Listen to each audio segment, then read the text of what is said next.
Welcome to today's podcast of Presentation Hell. We're podcasting from Embark Studios here in Tampa, Florida. Today, we have the pleasure of Joseph Bailey from Ernst & Young coming in here. He develops trust in media, and we know in today's media, trust is a fleeting item. So, Joe, tell us a little bit about it. I'm Joe Bailey. I'm a managing director at, if you're not familiar, a firm called Ernst & Young. We're a professional services firm. We do work globally, but we do have quite a presence here in the Tampa Bay area. And at Ernst & Young, you would consider me a lifer. I've been here for the past 20 years. Is this your only job at Ernst & Young? Is that where you started? Kind of. It's my only professional job that I've had really post-college. We'll kind of get into, how I developed my skill set in presenting. But really, my first real professional job was in sales, selling insurance. So I worked for a financial services company that really was a humbling experience in understanding how to present, how to communicate, which is something I really struggled with. Communication is key. It is, and it's something that I avoided and I struggled with growing up. And really, what I wanted to do before I became a professional was to really jump in there, both feet forward in the water, and professional services and selling insurance was really a good way to have that trial by fire. But yes, so professionally, I've been at EY for the past 20 years from a staff here in Tampa as well. So you can consider me not necessarily a Tampa native, but I grew up professionally in Tampa.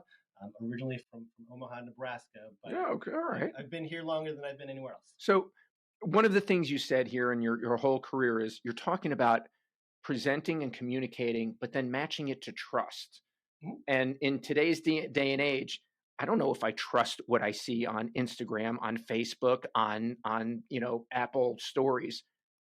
How does what you do help people trust what they're seeing? What should they be looking for? Absolutely. So maybe let's go a little bit into what I do and where trust comes into play, and then I can talk in that context. So unfortunately, I can't talk about it specifically who my clients are, but the industry I work in is media and entertainment.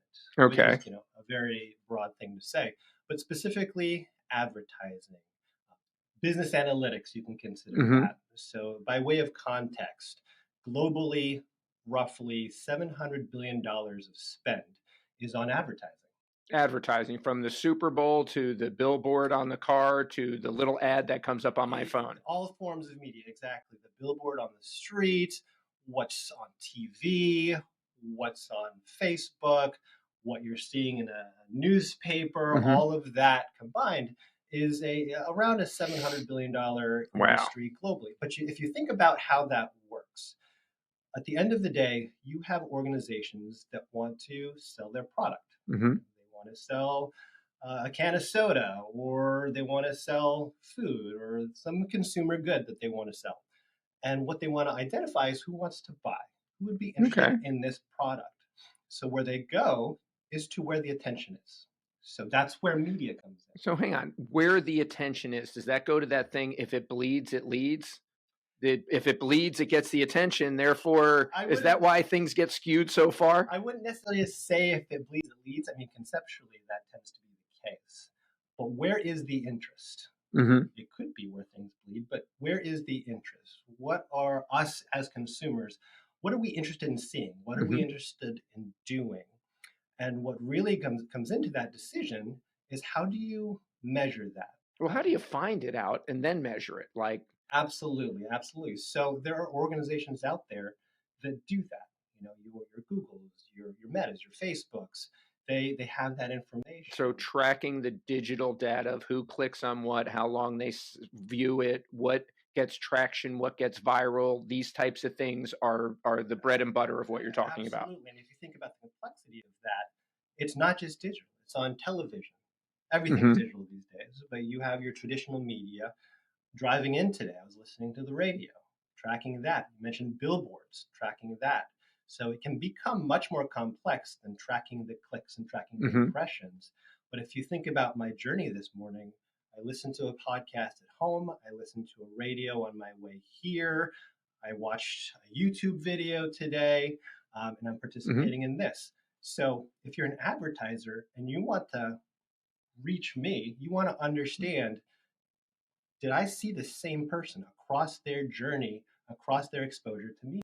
Is it a consistent message, so to speak? Is the same message on the billboard that I saw on the phone, and therefore I feel comfortable with It it? could be a few things. It could be consistency. It could be over delivery.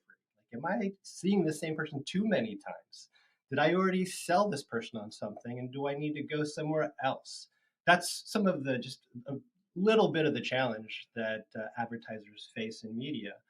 But at the end of the day, they want to understand what data is available to make those decisions. How Hmm. close can I get to understanding that? Who has the best data? How's that sound? When you say that, who has the Who best has data the that we best? all know? Absolutely. So that's basically what I do is understanding where the data comes from and really evaluating the methods that these organizations do what they do to be able to communicate to the industry. At the end of the day, trust. At the Hmm. end of the day, providing information. And when I say trust, a couple components come into that. One is understanding.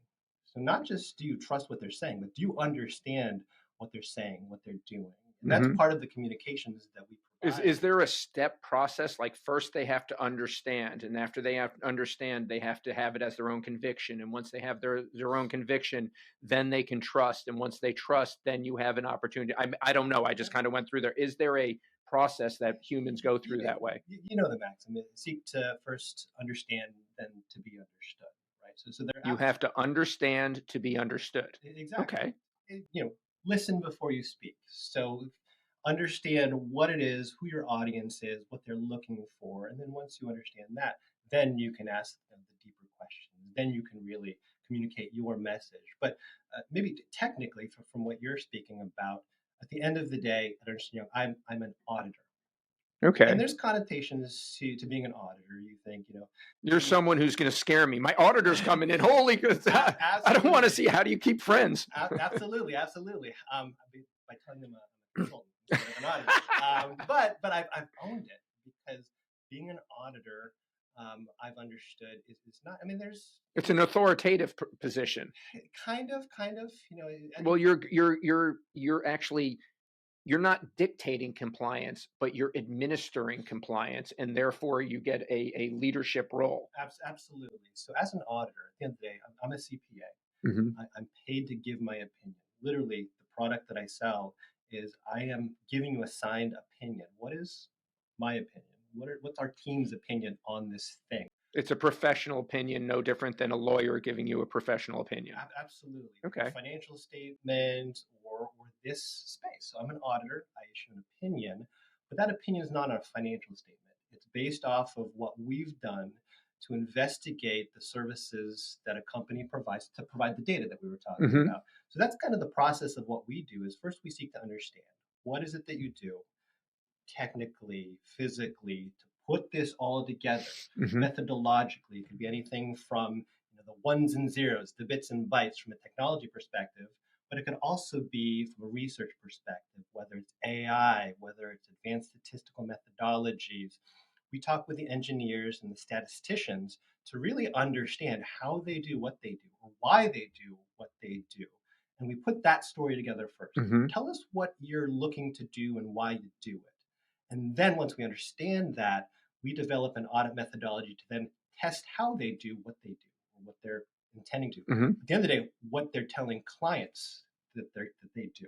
Yeah. And so we do that and we understand what they do and we test to make sure it works. And that's where we come up with our findings and recommendations and our communications to the industry as far as before you decide whether you can trust it, let's tell you how it works. Let's tell you what might not be working as well as you thought it would. And then you come to that trust decision yourself. But at the end of the day, what we're looking to do is for our client to trust us, Hmm. to make sure that they understand our competence, our capabilities. Based on that, once they trust us, they can make their own trust decisions. That's So we correct. want to be kind of that enabler of trust. So what, in many ways, what I heard is a structured storytelling methodology that starts with data, that goes to understanding, that goes to communication, that goes to telling the person who's looking to you, oh, now I see what's going on. And if you've told the story right, they can take that knowledge and make their own conviction for their own company and go forward and know that what you've brought forth is real. Absolutely. And I know we've talked about this topic a bit, but it's an important one. I like the way you structured that. Structured storytelling. Because you're when you are growing up in school and college, and you give presentations, the first time you give a presentation, you're spitting data. Yeah. You're not used to telling a story. When somebody tells you to tell a story, you're thinking about something that happened as a kid, and you're telling a story of something personal. But when you're talking about data, and you're talking about facts, you're talking about research, telling a story is not really the most organic thing. No, The way it's we were difficult. raised to give Well, presentations. yeah. But what happens when you tell a personal story? You have a personal connection. You get commonalities. You start with a basic understanding. You use emotion in the beginning. Absolutely. You can learn about structured storytelling in my book, Presentation Hell, by the way. It's beautiful. Absolutely. Go ahead. Keep going. Absolutely. But we connect when we tell a story. Mm-hmm. We understand when we tell a story. And that's really the big thing that we try to do. I try to do, and I try to hopefully teach, is how to tell a story when you're giving a presentation. Mm-hmm. And really a lot of that is, at least what I found, and trying not to shortcut anything. I'm trying to find, what's the commonality of success in giving presentations. But what I found is, for me at least, it comes down to two things. It comes down to competence. You can't shortcut it. You need to know what you're talking about. You need to understand what you're talking about. There are no cliff notes to storytelling. You've got to live and breathe the story, just as if you've lived and breathed your life and can tell a story about your life. That's kind of the storytelling that happens in business as well. That's one piece. Do you know? That's one. Yeah. The second is confidence. Yeah. And that's also a tough piece as well. But what I found But that feeds from what you know. If you know what you know, you become confident. You're not afraid of a question that might throw you off. Absolutely. And that's what I found is competence breeds confidence. Yes. But self-doubt is really where things come in, where people forget that they know things, and they prepare so hard for presentations and don't think about what you know, not necessarily. Well, your best presentations are extemporaneous. That you're sitting down, someone asks you a question, you know about it, it hits, you're like, oh, this person needs to understand what I'm going to say, and it means a lot to me that you understand it. And that's why I'm going to add one more thing to you. Had 1 and 2. In what I do, what I believe is that you should also think about, if someone sat through your presentation, what is the one thing they're going to walk away saying? Can they communicate what you said in a simple way, like, oh, avocado sales are going up and this year it's going to triple. Therefore, trucks are going to be going back and forth, up and down, north and south, and that affects A, B, and C. And the whole presentation might have numbers and charts and employees and growths and statistics and all that stuff, but you want someone to go, oh, avocados are growing and I want in. I like that point. I would think that as kind of maybe a symbol or the goal. Yes. So the how is the confidence and the competence. The goal is that, but the way I kind of picture it is it's a dance, right? Because I'm going to lead this dance. I'm leading this presentation. And in order to do that, I want to know in my head where this dance is going to go. And that's your point. As far it's as actually good with the dance analogy. Yeah, what is the key point? Your partner needs to follow. But the partner also needs to dance as well. That's and I right. need to respond to what you're doing and what you're able to do and what you're picking up on and what you're not picking up on. So that's the other side of it. Yes, I do need to have a through line. I need to have a goal of what I'm trying to communicate and make sure that you get that. But what if my dance is not the dance that you want to dance? So that's really the other challenge with communication, is that if there's something else you want to know or another dance you want to do, I need to be able to dance that dance as well. So I think that's the other piece, and that's where the listening comes in, the understand. What does the audience want to know about what I'm communicating? And through my competence, hopefully I know the answer to that and I could do that dance as well. So I agree with you, but I would also say the other piece of that is making sure that you're listening to what they want to know and you can communicate that thought as well. Yeah, it's a concept that we talk about. There's 2 stages: selling versus telling. Telling is blah, blah, blah, blah, blah. Selling is, oh my God, that's right. I didn't realize you broke your finger. And we've got the other piece of it. But the other side of it is letting the presentation, or how should I say, don't let the presentation force the conversation. Let the presentation follow the conversation. Right. Let it spark the communication, and then let it be support for what you and I are talking about. It shouldn't be my crutch. It should be the support for our conversation.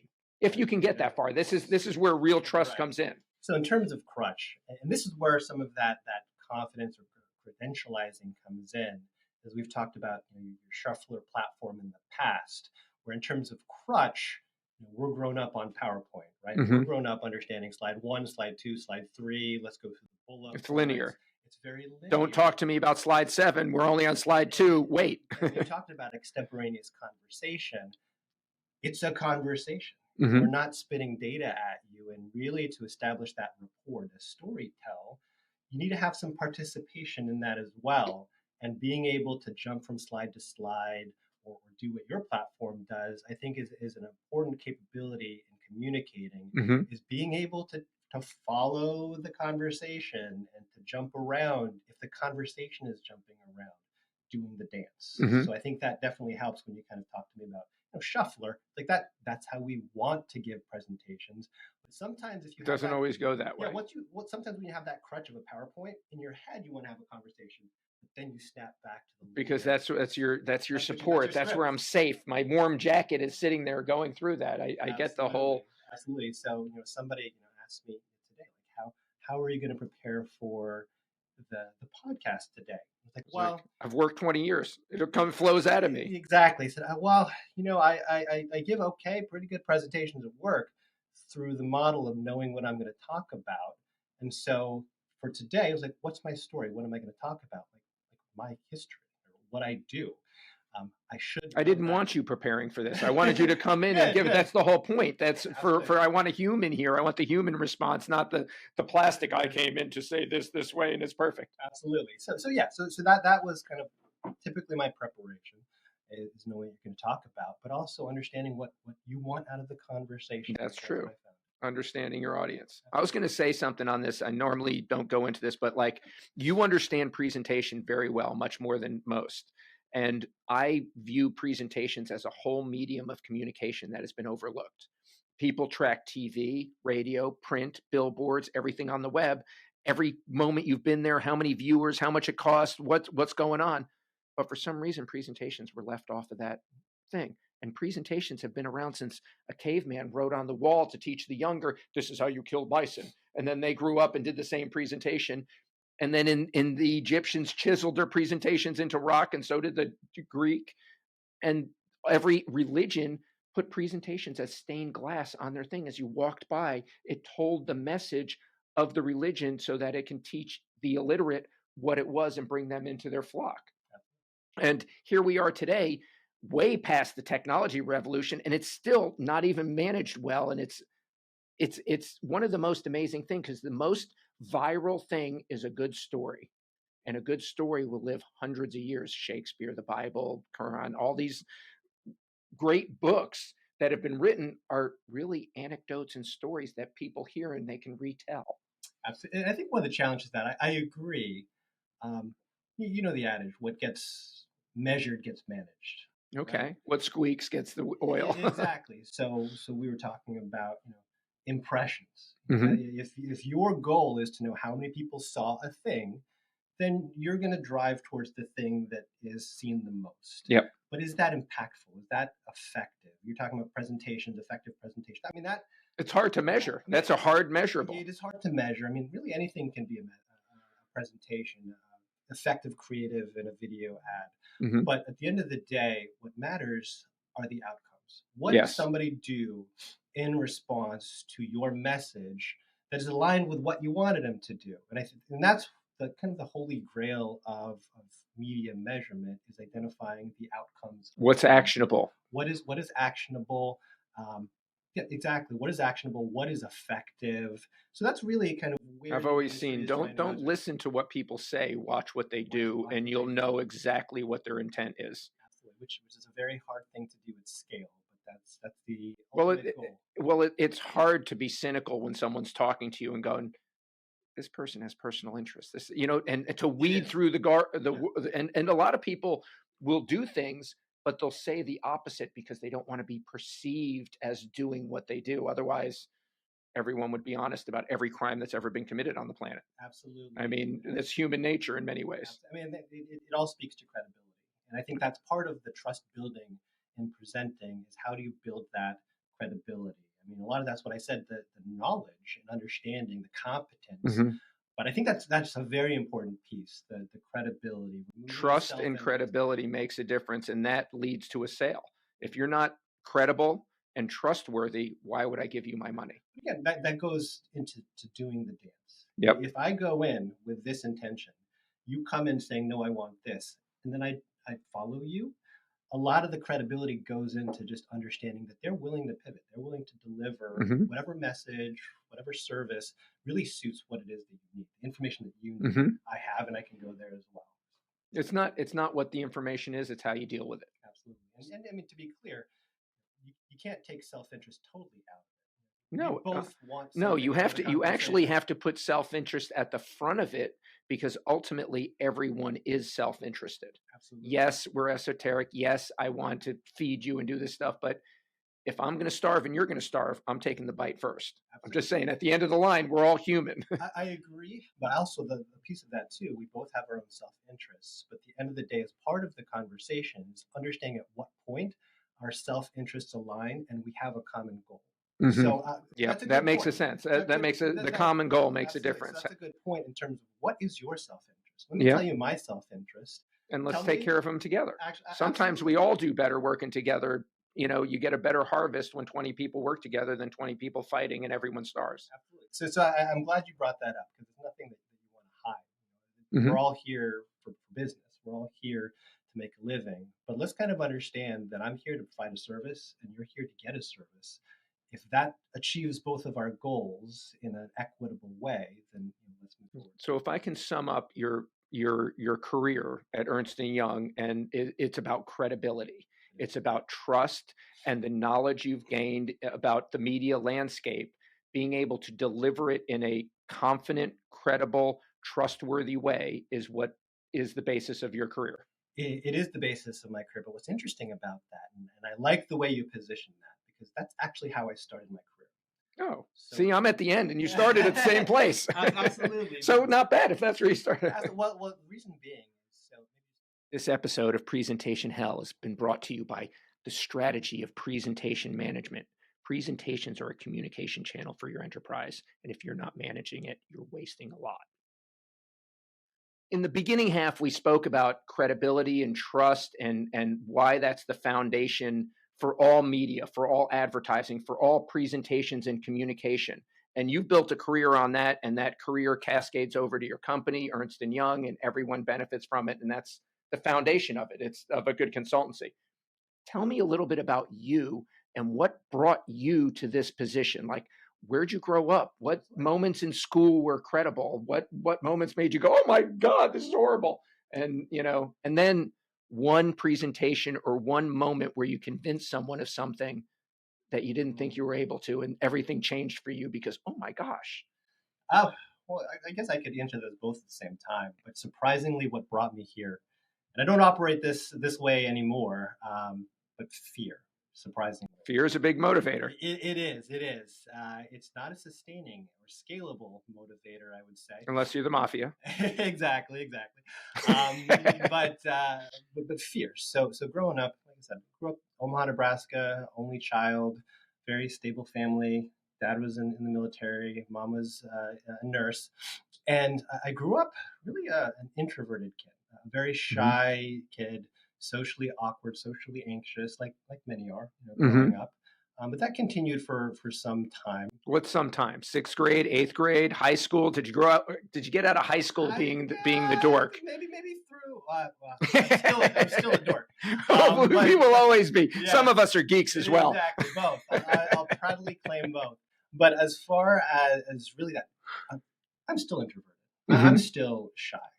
But now I've learned how to be an extroverted introvert and to use some of that nervous energy to be able to present and focus. But really, you don't have those skills growing up. You just know this scares me. being in front of people scares me. Public speaking is the number one Well, fear. they say it's one of the, yeah. Absolutely. So I really, really grew up with that in terms of I had friends that just never heard me talk. I went to a sleepover, and my friend, at the end of the day, are you having fun? I'm having a blast. I love watching this. I'll say we're both members of Leadership Tampa Bay, best class ever, 2023. That's right. And we went on many events together, so we know each other. And I never saw you as introverted. As a matter of fact, when I saw you out at a place on the street, you're like, James, how you doing? Tell me about this, and we'll talk.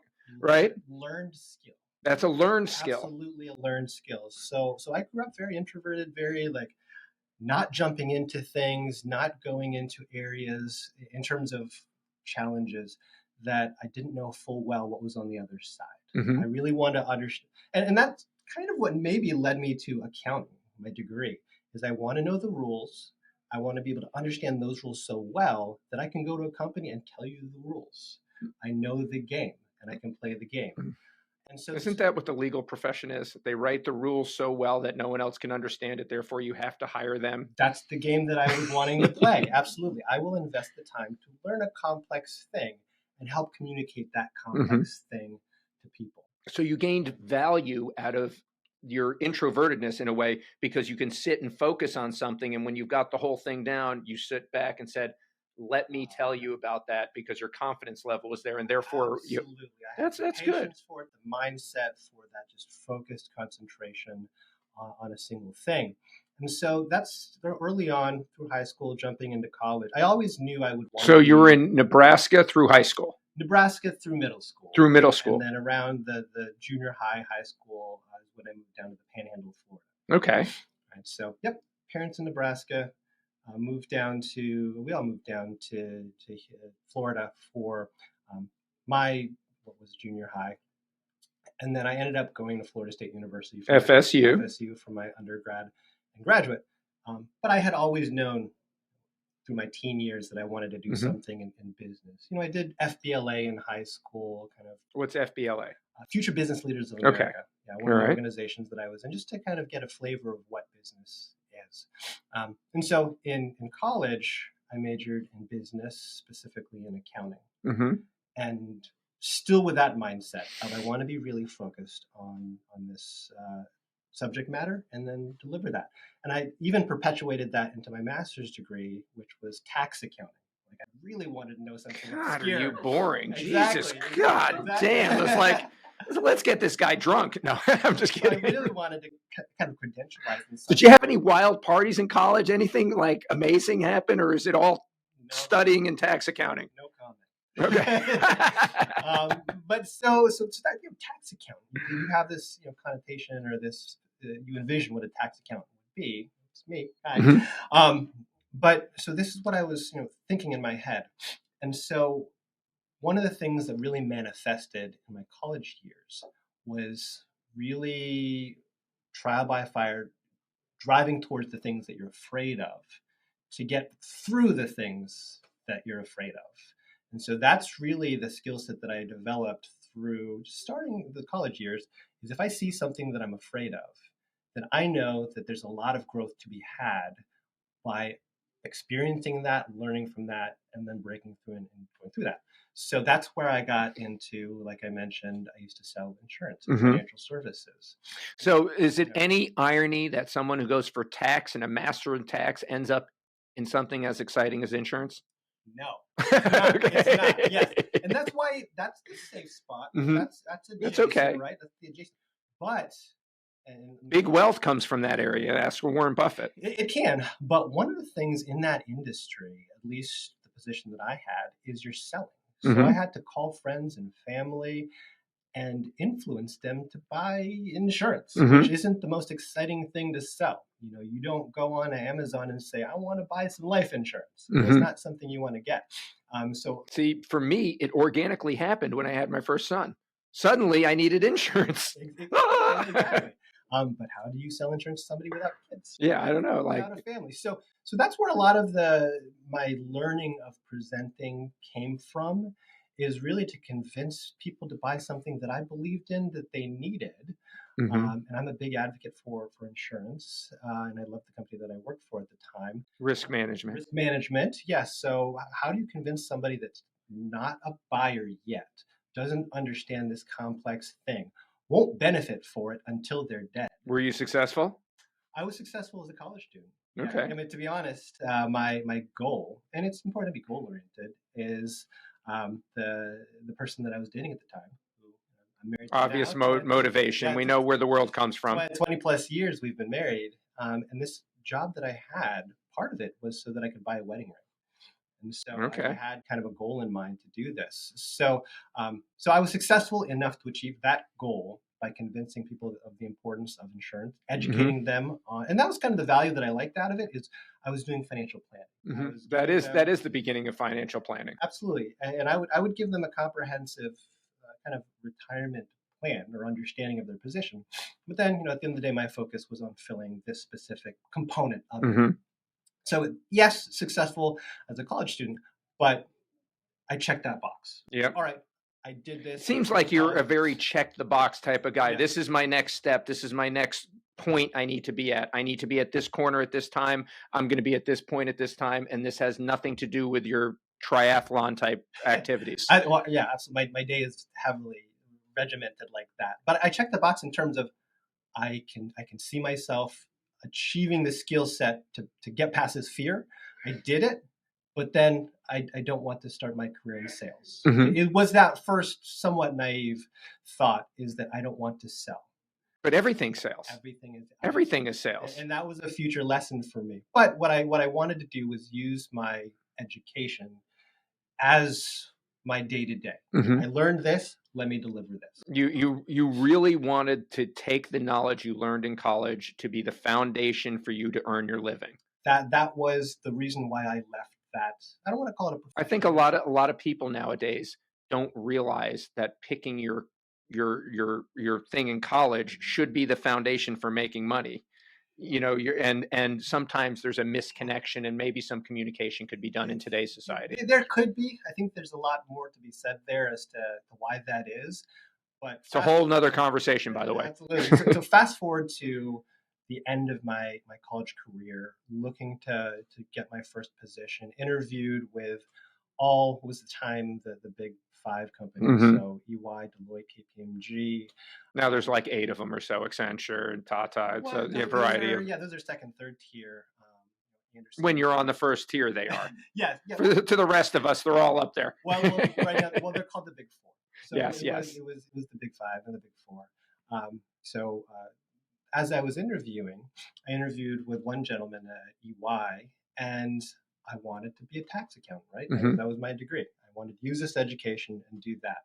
So interviewed with this individual, and he asked, "Hey, Joe, I know you're interested in tax." Was Anderson still around then, or no? I interviewed with them, but then they didn't make it past the year. Okay. Just curious. Yeah. I was trying to date him, by the way. Not literally date him, but give a time and place where he was. Yes. So that, 2000, let's say 2002, 2003 is really what we're talking about here. Been here for 20 years, so you can do the math back to that. So when I was interviewing, the person that was interviewing me, this was just at a career fair. It wasn't a formal interview, but he asked me, "Hey, I had already passed the CPA at the time, the exam." He said, "Hey, you're a CPA. What does that mean?" Like, that's a deep question. That's a respectable question. Yeah. So I know you want to do tax accounting and all this stuff, but hey, you got your CPA. What does that mean? And I said, well, and I'm not thinking deep. I can pass a hard test. Yeah. I could probably do your taxes. Yeah. I know my way around a financial statement. You know where you're going to dinner tonight? Yeah, I know where I'm going to dinner tonight. And he said, "Oh, is that why you got your CPA? Is that what it means? Does a CPA mean you can do someone's taxes?" Well, not necessarily, but if I'm a tax accountant, yes. Does it mean you can do a financial audit?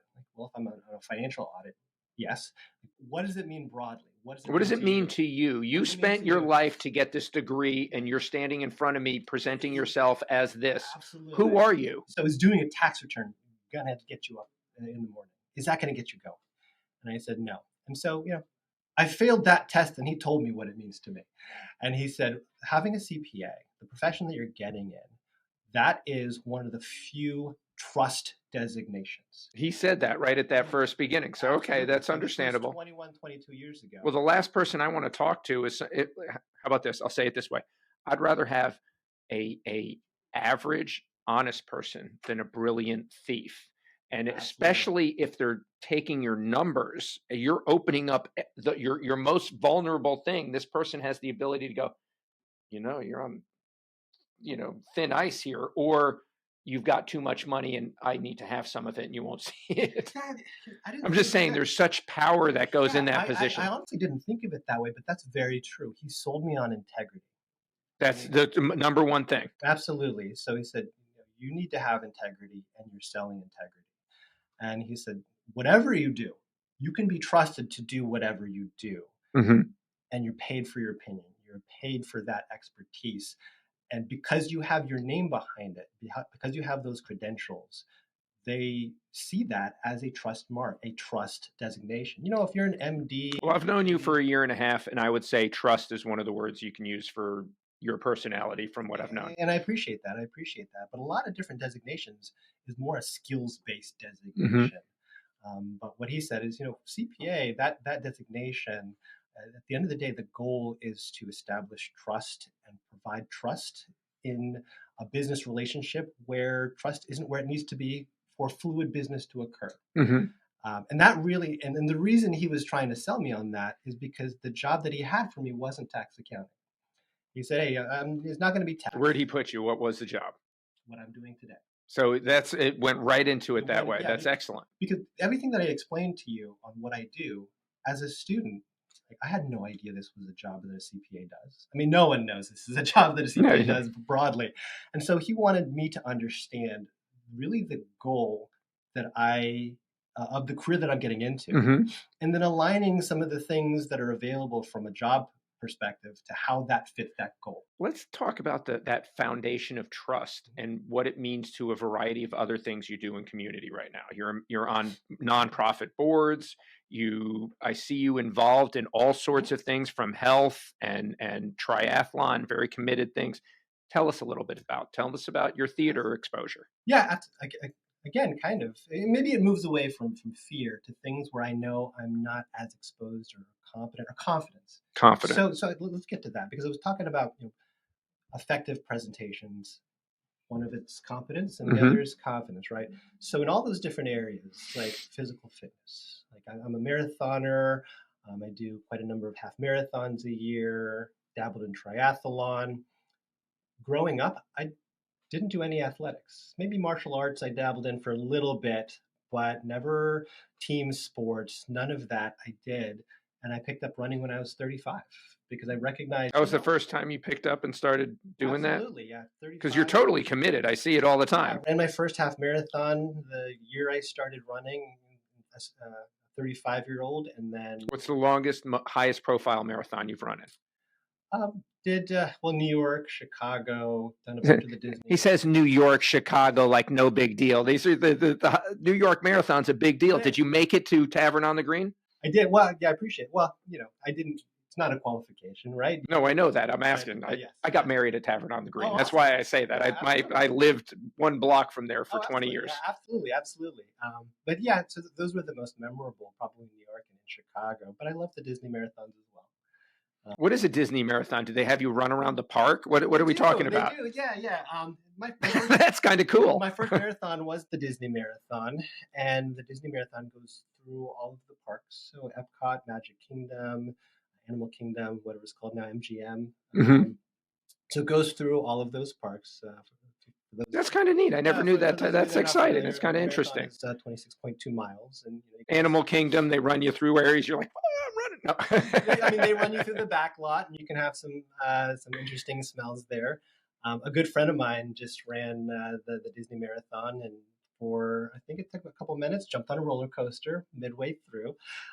But Disney has a series of races, half marathons, and all these things. But I've done 3 dopies as well. What's a dopey other than someone in a Disney animation? Absolutely.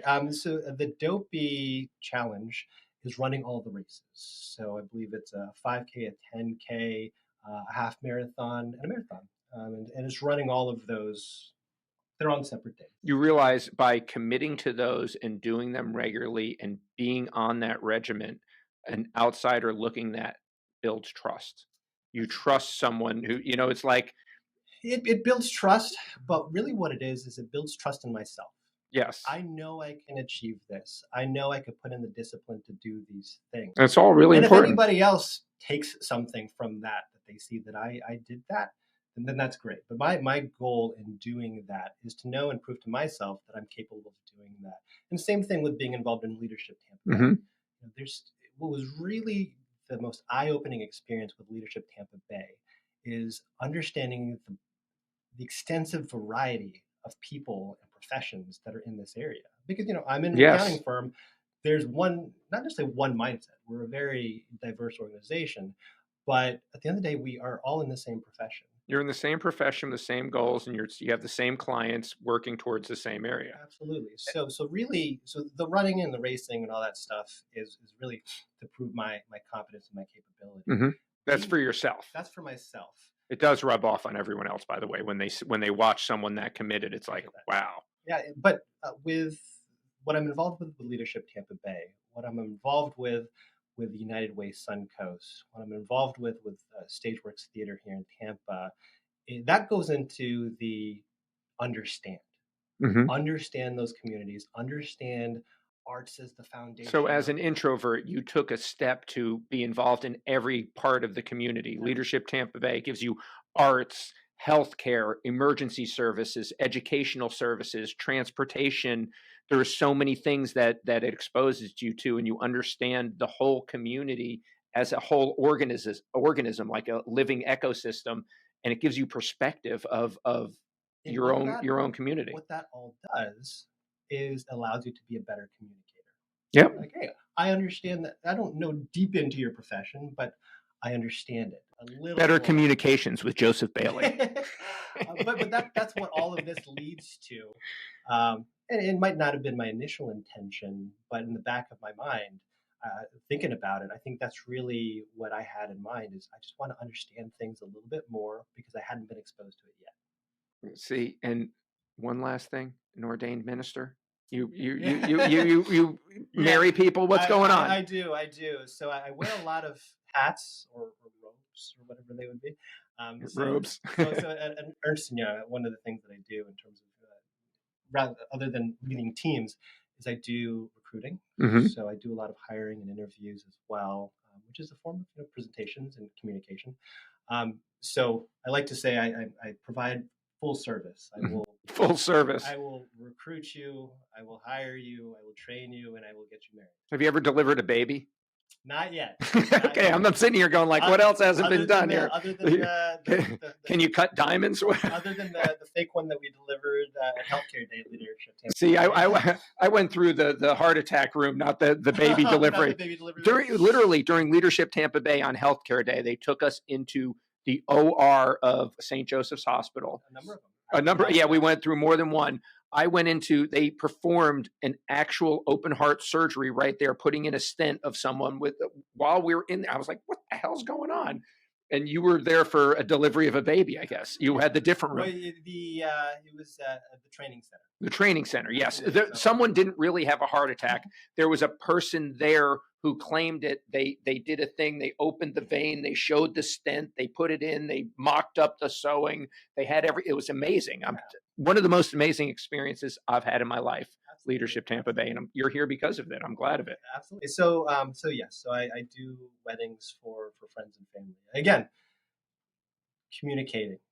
Giving presentations as part of doing weddings, for example. I want to understand the couple. So that's why I really limit it to friends and family, where I really have that connection and I can really provide, I just want to provide value and I want to form that connection. Wonderful. Well, thank you for being here. I'm just going to sum up what I heard is confidence, credibility builds trust. And when you have that, you can engage in society and be a better person, contributor to everything you do. And it seems like this just rolled right off of you without any problem. Appreciate that. If you can write that down so I can put it on my resume. Well, you can get it right here. People can listen. Joseph, thank you very much. Good to have you here today. Great to have you. Thank you all for listening to this episode.